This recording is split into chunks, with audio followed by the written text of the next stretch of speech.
I'm here at the Young Vic Theatre in London to meet with Lawrence Boswell, whose adaptation of Beauty and the Beast has proved a popular choice for amateur groups since its original production, which I saw here 15 years ago.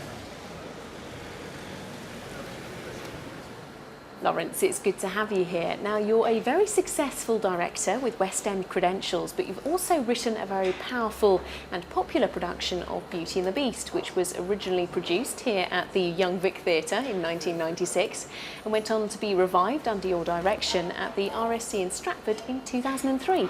So tell us, first of all, what is it about? It was written for a family audience, so it's really can be enjoyed by an 8-year-old child, and it could be enjoyed by a 28-year-old mum or 88-year-old granny. It's a really accessible, big-hearted show.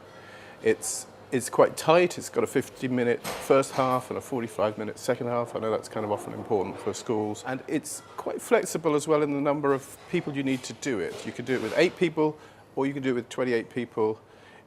You need 8 for the core of the family.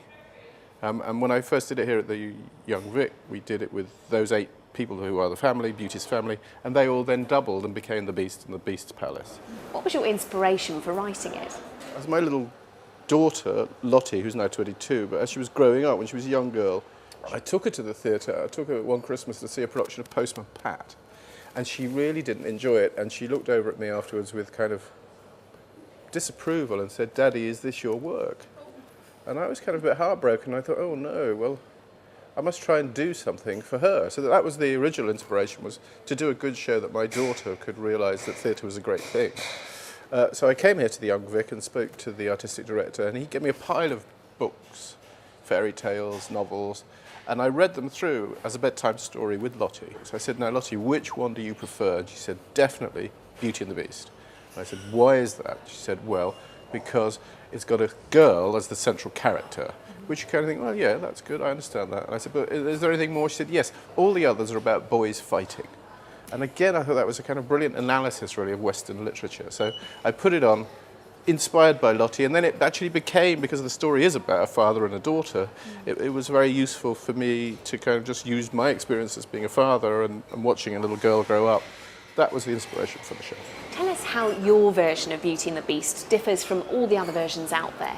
When I was writing the story, I studied very closely the 3 French versions from the 18th century, and then I discovered that there were at least 15 or 20 versions in different cultures from different parts of history, and so I studied all these myths, and for me, a piece of popular family entertainment really works when it's got songs, when it's got entertainment, when it's got a great story, but actually when it's about something, when it has serious and compelling themes that you care about, that give the drama meaning. I came to believe that the core of Beauty and the Beast is this experience of being a child and the experience of the security and the joy and the pressures of being in a family and having a mum and dad, and then what does it mean to leave?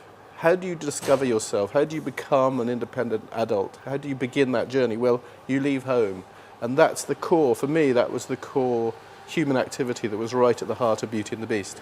Groups performing it can also use music composed by Mick Sands. How would you say that music enhances the production?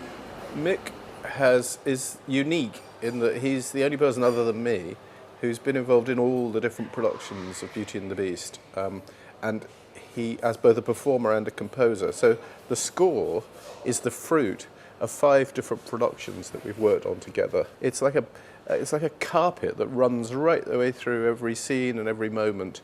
It brings life to the Paris house where Beauty begins her life with classical French music of the 18th century, and then Beauty and her family lose all their money and their wealth, and they get thrown out of their posh house and they have to go and live in a shed in the country. And so then we have the French folk music, which is very passionate and earthy. And then we go into the palace. Mick and I decided there we needed to use world music, really. It's the music of the sitar, the music of, there's a lot of music from the East. It's magical music, really, that comes out of the spiritual traditions of the East, because we saw the palace as a great kind of trip into the unconscious. The richness of the music allows you, in a way, to not have to spend so much time and money on sets. You can actually have quite a bare space, and the music and the movement of the actors can create those environments for you. The gesture of an actor can create a magical room in the palace. You know, so trust the actors and trust the body of the actors and trust the imagination of the audience. Lawrence, thank you so much for joining us today. Thank you very much. It's been a pleasure.